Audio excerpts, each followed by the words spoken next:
Welcome to the Great Detectives of Old Time Radio. From Boise, Idaho, this is your host, Adam Graham. If you have a comment, email it to me, box13@greatdetectives.net. Follow us on Twitter at Radio Detectives and give us a call, 208-991-4783. Well, before we get started, I do want to give some thank yous to those who have donated since I last recorded an episode 3 days ago.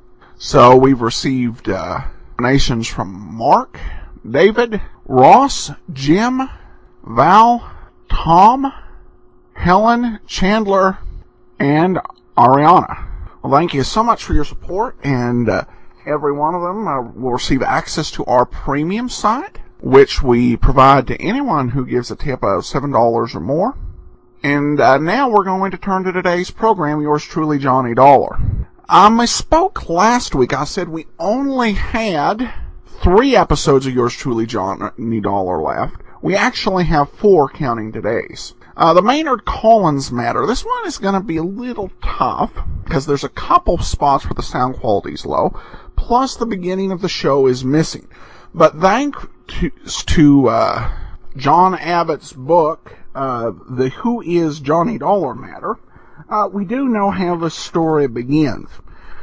Johnny gets a call from Ed Grimm of the Athena Life and Casualty Company that an insured by the name of Maynard Collins was found dead in Colorado Springs in what appears at first glance to be a car accident, but they think that he had died before the accident.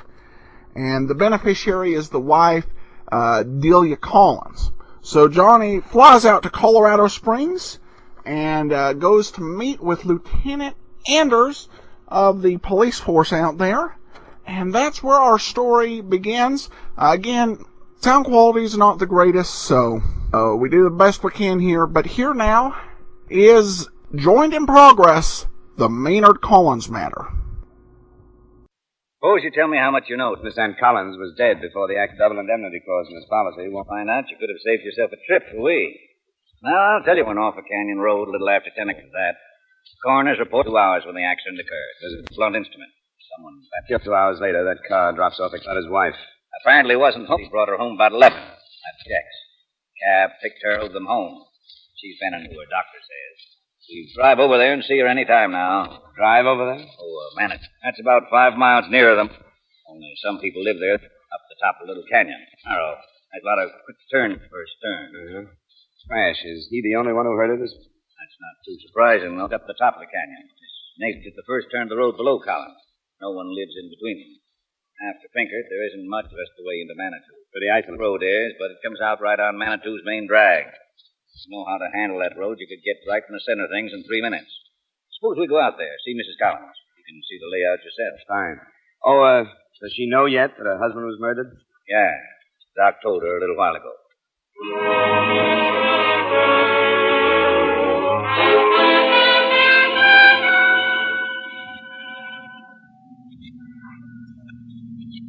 Now, that's where the car went over there. Uh-huh. How much of a drop is it? Oh, 40, 50 feet, I guess. They got the car out, though, an hour or so ago. Should have a report on that before too long. That must have been Pinkert's house there at the curve. Yeah, we'll check him after we talk to Mrs. Collins. Look, you see, the way the canyon slopes, you can see the tops of those buildings. Ah, yeah. And they're on the main street we just turned off. That's right. So it isn't as isolated as it looks up here. Well, looks like this is it.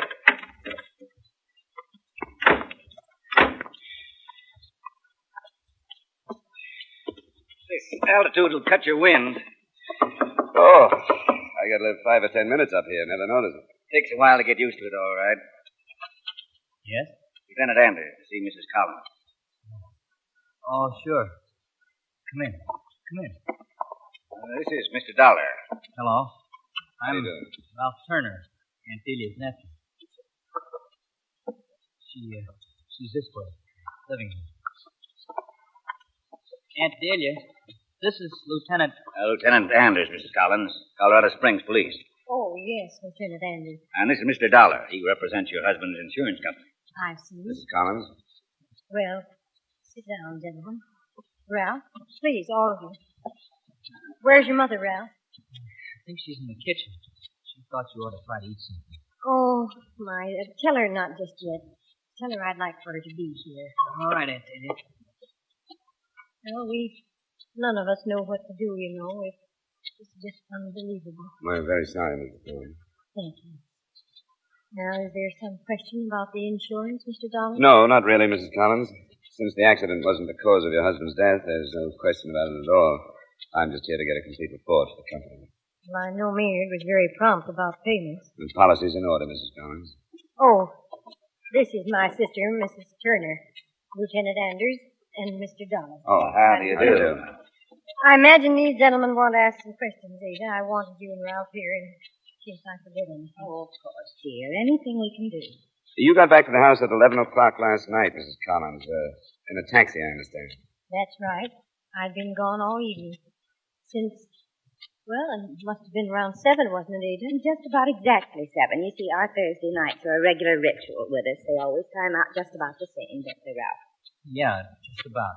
Ada means we do the same thing every Thursday night. She and Ralph call for me about 7. We have dinner in Manitou, then go over to the Springs to the Pueblo to see a movie. I usually get home around 10:30 or 11, depending on when the show is out. All three of you have dinner and see the picture together? Well, no, Ralph usually eats before they pick me up. He's just our chauffeur. Takes us to the restaurant in Manitou. We take a taxi to the Springs and taxi back. They drop me on the way. It's cheaper that way. Was your husband home when you left last evening? Yes, he was. He was just finishing his dinner when Ralph came to the door for me. So far as you know, did he have any plans for the evening? No. He usually plans something for Thursdays. Last night he'd spoken of Mr. Pinkett coming up and then playing cards, but for some reason that was called off. Is your neighbor down the road? Yes. You don't know why their plans were called off? No, I really don't. Maynard was talking to you, Ralph. Did he mention anything? No, he just said Mr. Pinkett said he couldn't make it. He asked me if I could come back. I told him I was going bowling, if he could come with me. He said no. I sure wish I'd come back now. Ralph and his uncle were devoted to one another. You see, Ralph's father, my husband, passed away some years ago. It's just been wonderful to us both ever since. It sure has. Well, Maynard and I never had any children of our own, Lieutenant, so Ralph, of course, was special to both of us. Mrs. Collins, this may be blunt, but I'll have to ask you. Did your husband have any enemies? Anyone who might want him out of the way? Why, not that I know of. I just can't imagine anyone not liking Maynard. I suppose that's just natural. Someone killed him. I know. Look, do you have to say things like that? I'm afraid so. Well, that's all right, Ralph. Lieutenant has every right. I want to help all I can. Mrs. Collins, was your car in front of your house when you left last night? Yes, I believe it was. Mm-hmm. Maynard often left it there. Yes, it was there, all right. Parked heading down the canyon. Remember, Ralph? We pulled up just in front of it. Yeah, we did. Was it important where the car was? It was important to the murderer, Mrs. Collins. It must have looked like a cover-up for him. A natural just sitting there in front of the house. Did it happen in the car? We don't know yet. We don't know where it happened. We have men checking outside. Some of them will be coming in here in a while to give the house a going over. After that, I get a report on the car. We should know a lot more. I hope so, Lieutenant. Whoever it was, I hope you find him soon. We'll get back to you, Mrs. Collins. We'd appreciate it if you'd stay here together. We may want to talk to you again. We'll be here. We won't leave Aunt Delia. And if you think of anything that might help us, let us know. By the way, Ralph, where do you do your bowling? The Clark Lanes in Manitou. Mm-hmm. I was there. You can check. We will. We did, too. According to the bowling alley reservation book, Ralph had the third alley from 7:15 to 10:15. A regular Thursday night customer, the owner said. Apparently, the whole family spent their Thursday nights in a prescribed manner, and everyone was properly accounted for between 8 o'clock when Maynard Collins was murdered and a little after 10 when Collins' neighbor, Doug Pinkard, heard the crash. It seemed like a good idea to talk to Pinkard. Nope, it couldn't have been any earlier. I know, because the 10 o'clock news had just come on when I heard the crash. Were you alone when you heard it, Mr. Pinkard? I'm a bachelor, Mr. Dollar. Alone a good bit of the time. You called off some plans you had last night, Mr. Collins, didn't you? Yes, I did, but what difference does that make? Do you know that Collins was murdered? No, I don't know that. How could he be murdered and go off the road? He'd been dead 2 hours when that happened. You're sure about the time you heard the crash? I'm positive. 2 hours? What? That would make him dead around 8 o'clock. That's right. Does that mean anything to you? No, it doesn't mean anything to me. You didn't hear anything around 8 o'clock, any commotion or struggle or a car going by or anything? No, not at 8 o'clock. I heard a car around 7, but that was Delia and them. I saw them go. They're regular as clockwork, every Thursday night. And that's the last car you heard the crash? That's the last one. Mm-hmm. Yes, that's the last one. You're sure you'd hear a car if it came by this way? I usually do. I don't get a lot of traffic up here, I usually take a look when I hear a car come. Well, maybe there's another road out of here. Is there, Mr. Pinkett? No, this one sort of peters out up above Collins's. The only way to get up to Collins's is up this road here. How well do you know the Collins? Well enough, I guess. I've been up to his house a lot. Mostly when she isn't there. I always had an idea she didn't care much for me. Then I'm not used to women around. Just don't know how to judge them. You knew Mr. Collins better then? Oh, yes, lots better. And I liked him. I liked him a lot. I'm just real sorry. Would you say they got along all right? You think they were happy together? You talked to Dee? Yeah. You talked to her? She said they got along? She implied that, but I'm asking you, not her. Well, maybe they did. Like I said, I'm not used to women. I just don't know how to judge them. You don't think they were happy together, Mr. Pinkett? Well, maybe they were. I don't think it was serious, though. Sometimes they fought about things. How do you know that? Well, Maynard told me mostly.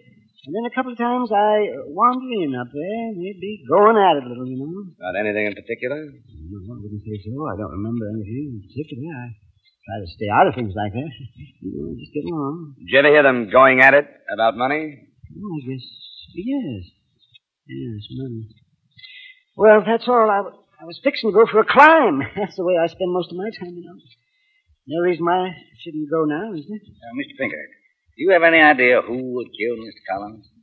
No. I can't think of anyone who'd do that.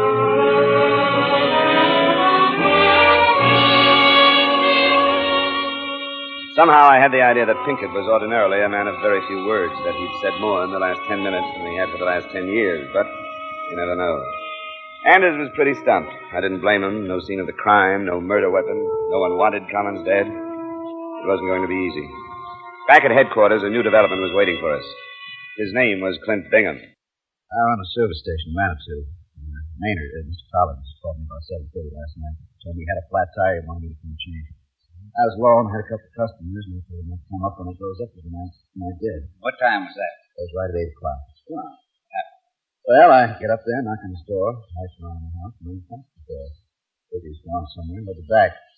Keys were in the car, so I changed the tire, flattened my stuff, and moved. And so, except, maybe I'm imagining this. what? Well, it seemed to me I heard something. Something in the brush, It could have been an animal or something. And I don't know. A little later, it sounded like something sort of running. I wouldn't want to say for sure. Did you tell what direction the sounds came from? It seemed like it was John Pinkett. Uh-huh. I don't think most crowd think it's always finding the one that all out. How about that? Yeah, I checked in with you earlier, only I went hunting with you this morning. Just got back in. I heard about it. Just a minute. Anders. Got a couple of things for you, Lieutenant. Looks like Collins was killed with some brush not far from his back door. Pretty spruce, though. How about the weapon? Yeah, they're still looking. They've checked the cars, nothing there. Just got a call from the emergency hospital. That fellow Pinkett reported the crash. Yeah? He walked in front of a car over in Maynard. Pretty bad shape.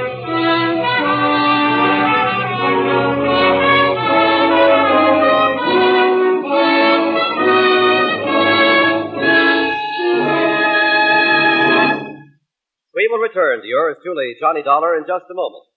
If you're in the market for a Sunday night date, here are a few suggestions. Matter of fact, you needn't take your pick. You can date them all. Marie Wilson and Kathy Lewis on My Friend Irma. Eve Arden as our Miss Brooks. Mary Livingston on The Jack Benny Show. Briny-tempered Sapphire on Amos and Andy. And Janet Waldo as Corliss Archer. Stay home tomorrow night and date the whole gang over most of these same CBS radio stations. Now with our star Edmund O'Brien, we bring you the second act of yours truly, Johnny Dollar.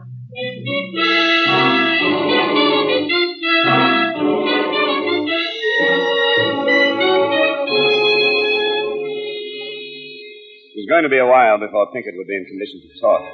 According to the driver of the car and witnesses, Pinkett never even looked, just walked out into the path of the car. One of the witnesses, the kid who worked at Flint Bingham's service station, said Pinkett had come in, asked for Flint, and took it very big when he learned he had gone hunting. Finally, Pinkett came around. Anders and I listened. I knew Kent was up there at Maynard. I heard him come and go. I'd have told you, too. You just said Maynard was murdered about the time I knew Kent was there. And Kent's a good boy. I wanted to hear him say he was there first before I told you. Holding evidence. Serious. I don't care if it is. Man don't have too many times. Kent and Maynard were the only two I had. Maynard's gone. I can't lose Kent, too. Until I'm sure. Why did you walk in front of the car, Mr. Pinkett? Boy said Kent had gone hunting. I heard maybe it was long ago.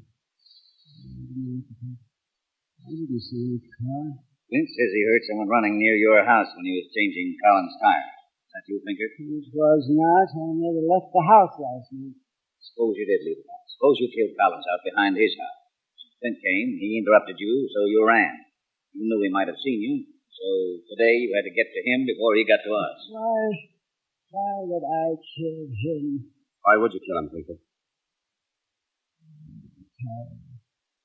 Ask her, DJ. Ask her what they thought about yesterday. I'm not going to say that. The doctor motioned us out of the room. Anders wasn't buying the quarrel or anything else much that Pinkett had said. He decided to stay at the hospital until Pinkett could talk again. With his permission, I went back to Delia Collins. She was alone. I sent Ralph and Ada home for a change of clothes and the rest. I'm stronger now, and the strain's been so much for him. Oh, I'm sorry to hear about Mr. Pinkett. Mrs. Collins, he says you and your husband quarreled yesterday. Why, we did. Oh, it wasn't a quarrel exactly.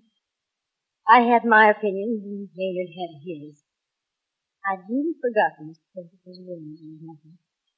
I don't see how it could be important at all now. Anything's apt to be. Might be a big help. Well, all right. I'm glad Ada and Ralph aren't here. It's better. I'm afraid it would hurt them. Maynard had such plans for Ralph. I tried to tell him no one could live up to what he expected of him. Ralph's not much of a student, and Maynard was paying his college expenses. Yesterday, I guess Maynard went over to talk to the dean. Colleges in town? Yes, in Springs. Mm-hmm. Maynard said the boy wasn't trying. The dean didn't think so either. Well, I took Ralph's part. I guess I always have. Anyway, Maynard said he told the dean to take the boy out of school and he wasn't footing the bills anymore. I must admit, I was very upset. I just don't know half what he said. You remember, did your husband say whether or not he told Ralph? No. He hadn't told him.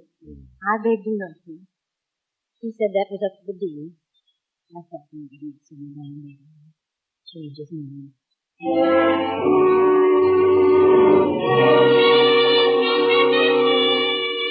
It didn't seem like much to bother Anders with, not until I knew more. And when I knew more, it wasn't worth it. Dean Mitchener at the college hadn't told Ralph anything about his uncle's visit the day before. He'd planned to tell him the next morning. But after he heard about the tragedy, he decided the news would keep. I told him where he could reach me, and I rejoined Lieutenant Anders at the hospital. They came up with the murder weapon, found it half buried under some brush. The canyon slopes down toward the main street. It's a tire iron. Bingham's? He says it isn't his. Tire irons are pretty much alike. We're checking his prints against those on the iron. I can't figure Bingham showing up like he did. We wouldn't have known he was there if he hadn't told us. He could have thought Pinkett had told us, or that he would. Still don't know anything about the motive. I'm waiting to put the two of them together. Someone's got to give. Pinkett's still in bad shape? Doc says to wait a while. Okay, thanks. Be right back with you. Thanks, I'll be best too. Johnny Dollar. This is Dean Mitchell, Mr. Dollar. Now, this may not be worth anything to you, but I just found out Ralph did know that his uncle was removing him from school. He did? How? My secretary seems to have told him. She was here when Mr. Collins came yesterday. Being a friend of Ralph, she told him late yesterday afternoon.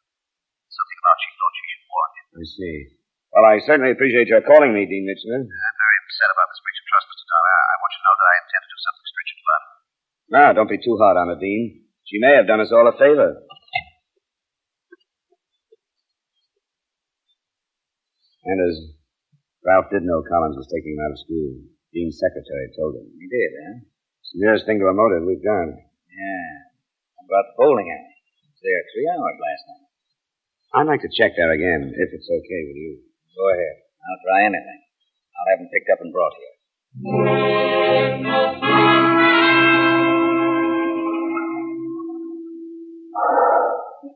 Sure. I bet pins for him. He bowls the alley 3 times every week. Wasn't anything different about last night? No. Just knock the pins down. I set him up, same as any other night. And he bowled from 7:15 till 10:15 last night, huh? Well, I'm not sure of the times. The book would show that. Well, that's what the book says. Well, then, did you say 7:15 till 10:15? That's right. Well, I quit before 10 last night. You're sure about that? Sure, I'm sure. I was home by 10, a couple miles from here. And I'll tell you something else. No one bowls on my alley from about 7:45 to 8:15. That's when I eat my dinner. My alley's closed then. The time's fit. Ralph could have made it up to his uncle's and back while the pin girl was eating the dinner. But if he'd driven up the canyon, Pinkett would have heard him. Maybe he hadn't driven up. There's that to consider. Lieutenant Anders was considering a lot of things when I got back. Oh, come in, Dollar. Ralph here was beginning to open up a little. He doesn't deny he knew Collins was taking him out of school. Why should I deny it? It mean anything to me going to school. Uncle Maynard's idea in the first place. I'd have to have a better reason than that to kill him. Did you have a better reason, Ralph? Suppose I was bowling last night. You weren't bowling from 7:45 till 8:15 when your uncle was killed. Sure of that, Dollar? The pin girl was having a dinner then, always does, she said. How about that, Ralph? So maybe I wasn't bowling so well. What'd you do in that half hour? I don't know. Nothing important. Did you leave the bowling alley, Ralph? I don't know. Here, Lieutenant, the last set of prints checked. Thanks, Sergeant. Thanks very much. Yes, you were Prince, Ralph. Murder weapon. It didn't have anything to do with school. That's the bowling alley, all right. I couldn't stand just walking around knowing what I knew. Then you got a hold of him. After the car. After something heavy and went up there. Did you walk past Mr. Pinkett's? No. Off the road. I climbed the canyon. Pinkett always knows who comes and goes. I got up to the back door of the house. The maid was there on the back porch. She was some fire. I never made a sound. I come down a ways. I heard a car out front. I ran went back to the canyon, maybe, road maybe. I seen on the back door. But you went back again, didn't you? Yeah. I thought about him. How to find him. Maybe even Aunt Delia or Mom. And I went back. I remember the car out front. Just a minute. Why'd you do it, Ralph? It was just him. He was being such a generous guy, always paying the bills. Everybody ramming him down my throat all the time. I knew he wasn't so great. I knew about him and women for a long time. Sorry for Aunt Delia, that was wrong. So I found out he was bothering Mom. I had to kill him.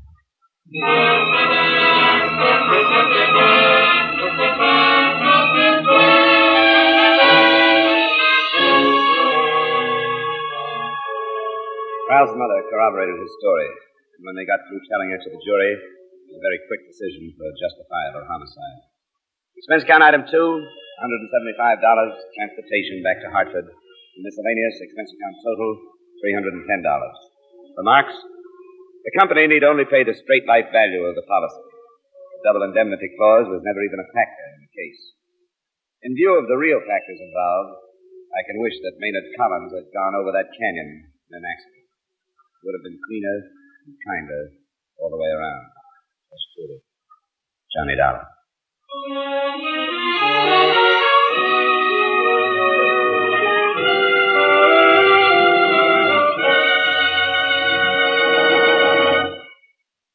Yours truly, Johnny Dollar, stars Edmund O'Brien in the title role and is written by Kathleen Height with music by Wilbur Hatch.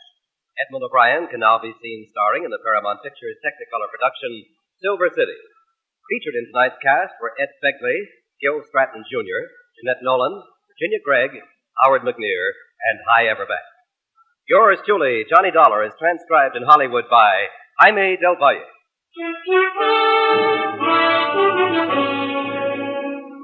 This is Dan Cubberly inviting you to join us next week at this time when Edmund O'Brien returns as Yours truly, Johnny Dollar.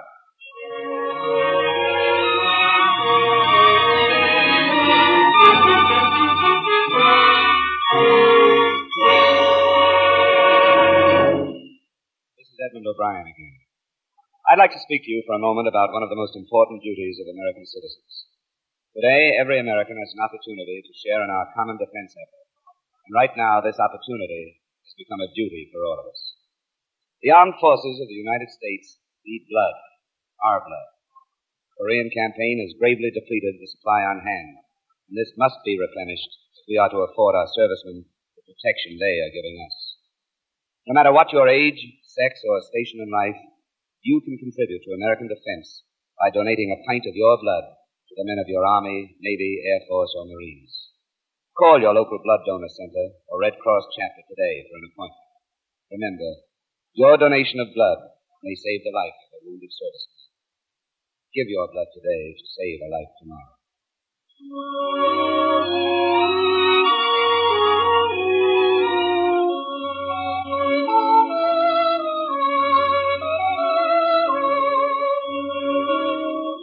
A little earlier, we mentioned the ladies who will be on CBS Radio tomorrow night. Now, here are the men. My friend Irma shares her lazy boy friend Al with one and all. If you like 'em older, there is Professor Kropotkin. For a date that's shy, try Mr. Boynton, the object of Eve Arden's affections, as our Miss Brooks. Enjoy the fun with these men on most of these same CBS radio stations tomorrow night.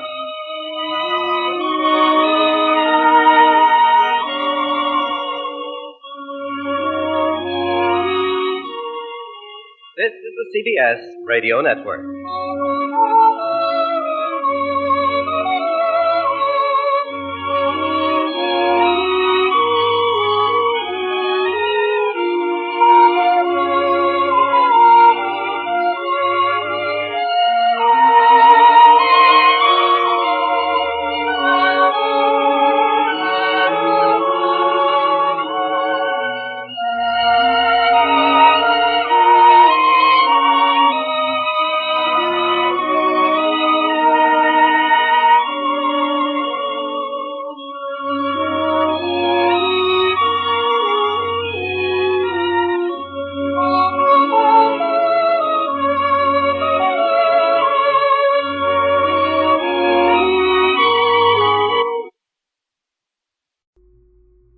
Welcome back. Well, gotta love the time period.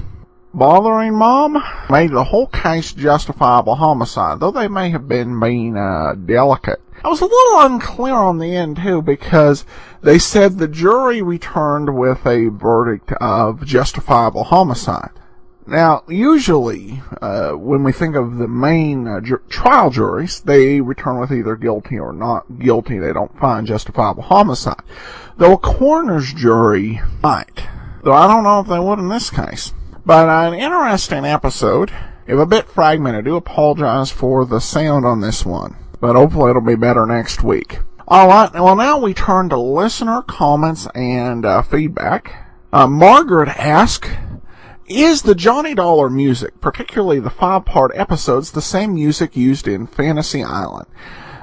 Thanks. Well, let me go ahead. Let's go ahead and play the Johnny Dollar music here. That was used on the 5-part episodes. This is the intro from the first episode, The McCormick Matter. And then I'll answer the question.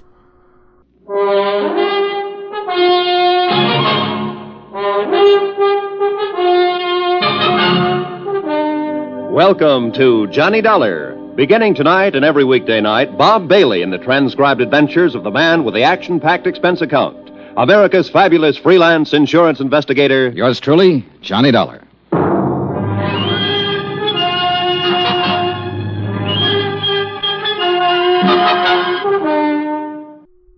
Welcome back. Well, I'll admit I'm not a particular fan of Fantasy Island.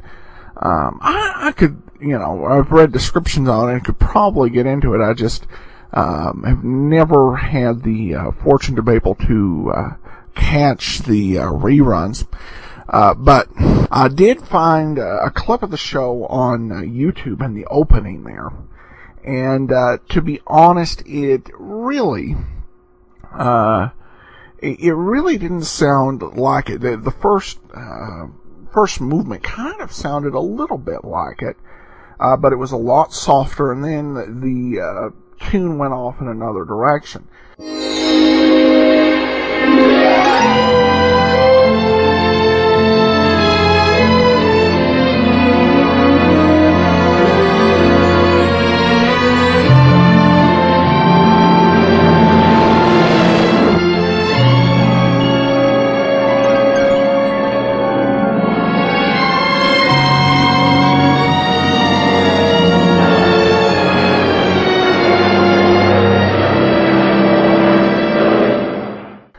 And when I went ahead and checked into the music credits on